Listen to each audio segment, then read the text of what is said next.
তো ডিএক্সএন এ আপনি এখন কত পার্সেন্টে আছেন? আমি কোনো পার্সেন্টেজে নাই। আমি আমাদের ডাইনামিক টিমের যে নুরুল আফসার স্যার আছেন, Yes. তখন ছিলেন ওমানে।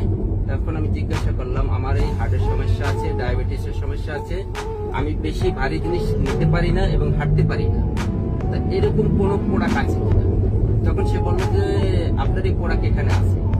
আমি বলছি যে দাম হবে কত? তখন বলছে যে দামের কোনো সমস্যা না, আমি ভালো হবো কিনা সেটা। তখন আলহামদুলিল্লাহ দীর্ঘ 1 বছর পর্যন্ত আমি এই প্রোডাক্ট ব্যবহার করতেছি। প্রোডাক্টগুলি হচ্ছে মরিঞ্জি জুস, এসপারলিনা, বডি সেট, মাইক্রোবিজি খাচ্ছি। আলহামদুলিল্লাহ আমি ভালো বেনিফিট পাচ্ছি। আমার ইনকামের কোনো প্রয়োজন নেই। আমি সুস্থ আছি। সবচেয়ে বড় চাওয়া আল্লাহর কাছে যে আমার শরীরটা সুস্থ থাকবে। মাশাআল্লাহ। ইনকাম আমার ইনশাল্লাহ আসবে, আজ নয় কাল ইনশাআল্লাহ।